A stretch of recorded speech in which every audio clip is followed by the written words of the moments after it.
কিংবদন্তি ফুটবল জাদুকর দিয়েগো ম্যারাডোনাকে এবার দেখা যাবে অ্যানিমেশনে। ভারতের রিলায়েন্স অ্যানিমেশন ঘোষণা দিয়েছে তারা ম্যারাডোনার জীবনভিত্তিক একটি পূর্ণাঙ্গ অ্যানিমেশন সিরিজ নির্মাণে যাচ্ছে। পরিবারের স্বত্বাধিকার প্রতিষ্ঠান থেকে চরিত্র ব্যবহারের আনুষ্ঠানিক অনুমতি নিয়েই এগোচ্ছে পরিকল্পনা।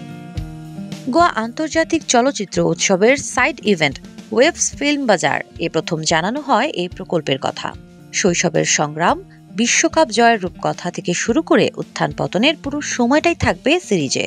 ম্যারাডোনার মাঠের ম্যাজিক, ব্যক্তিগত লড়াই আর বৈশ্বিক প্রভাব সবই উঠে আসবে নাটকীয় বর্ণনায়।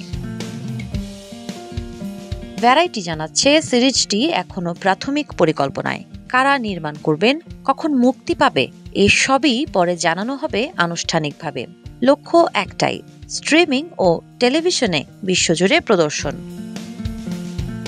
রিলায়েন্স এন্টারটেইনমেন্টের সিইও শিবাশিস সরকার বলেন, ম্যারাডোনা কেবল ফুটবলার নন, এক জীবন্ত অনুপ্রেরণা।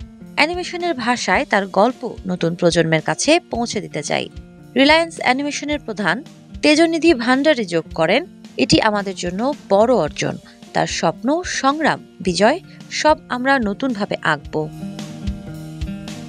আর ম্যারাডোনার বোন রিতা ম্যারাডোনা আনন্দ লুকাতেই পারেননি। তিনি বলেন, আমাদের ভাইয়ের গল্প যদি পৃথিবীর শিশুদের মনে আলো জ্বালায়, এর চেয়ে বড় তৃপ্তি আর কি হতে পারে। সাবা খান, নাগরিক প্রতিদিন।